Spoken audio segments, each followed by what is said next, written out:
জানাজার নামাজ যদি 2টা থেকে 2টা 30 হয়, তুমি 2টা 30 পর্যন্ত দাঁড়িয়ে থাকো।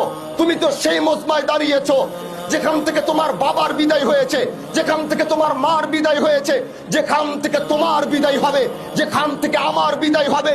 একটু দাঁড়াও, পৃথিবীর এই বাস্তবতাটাকে চিন্তা করো যে পৃথিবী আমার না, এই আকাশ আমার না, এই জমিন আমার না, এই পৃথিবীর মাটি আমার না, আমার এখান থেকে যেতে হবে।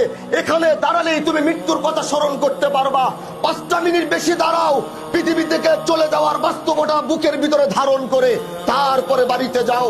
আল্লাহ জানো আজ আমার চাচা যেখানে চলে গেছেন, আমি তার জন্য দোয়া করি।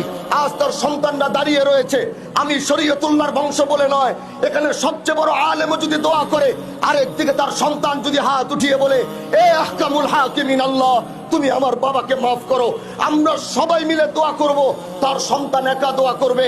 সরকারে কায়নাতের হাদিস, সন্তানের জন্য যদি, বাবার জন্য যদি সন্তান হাত উঠায়, আল্লাহ পাক সে হাত কোনোদিন ফেরত দেয় না। স্বামীর জন্য যদি স্ত্রী হাত উঠায়, আল্লাহ পাক সে হাত কোনোদিন ফেরত দেয় না।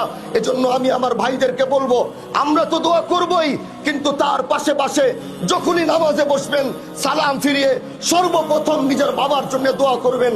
আল্লাহ যেন তাকে জান্নাতের আলা মাকাম নসিব করে, তার কবরের আযাব যেন আল্লাহ পাক মাফ করে দেয়, সন্তান পরিবারকে সবরে জামিল যেন দান করে।